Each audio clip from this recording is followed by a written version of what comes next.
प्रक्रिया पार पडत आहे. वातावरण काय वाटतं? निश्चितपणानं विजय हा ठरलेला आहे.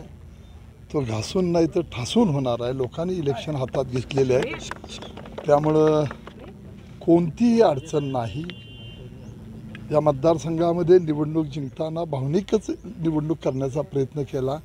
काम काय 35 वर्षामध्ये किंवा पुढं काय करायचं आहे याचा उल्लेख न झाल्यामुळं लोकांनी ही इलेक्शन हातामध्ये घेतलेली आहे. आपला आणि विरोधकाचा एकच मुद्दा होता, तो MIDCचा. तो मुद्दा सोडून निघालेला आहे का? MIDCचा फार छोटा लोकांना फसवण्याचा उद्देश होता.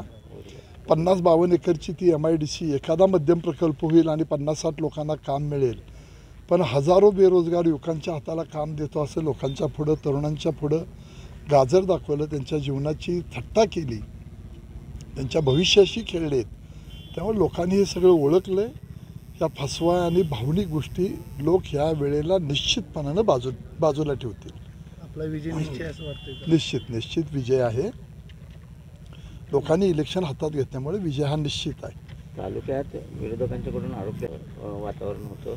आता त्या शिळाकडीला काही ऊत आणायचा प्रयत्न झाला, पण काही येत नाही. गुंडगिरी असती तर लोक माझ्याबरोबर आले नसते.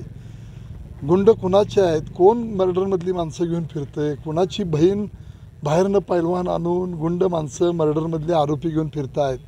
हे सगळे उघड्या डोळ्यानं लोक बघायला लागलेले आहेत. लोकांना हातच्या काकणाला आरसा लागत नाही. पैसे वाटपाचा सुद्धा प्रकार झालेला होता.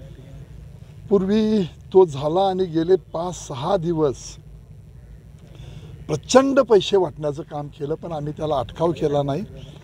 लोकांचे पैसे थोडेफार का विना लोकांच्याकडे चाललेत, त्यामुळे आम्ही कुठंही अटकाव केला नाही. प्रचंड पैसे वाटले गेलेले आहेत, त्यामुळे लोकांच्यापर्यंत जाऊ दिले. आम्ही फायदा लोकांचा करून दिलेला आहे. पण विजय तुमचाच होणार. विजय निश्चित होणार. लोकांनी इलेक्शन हातात घेतली. घड्याळाचा गजर व्यवस्थित झाला.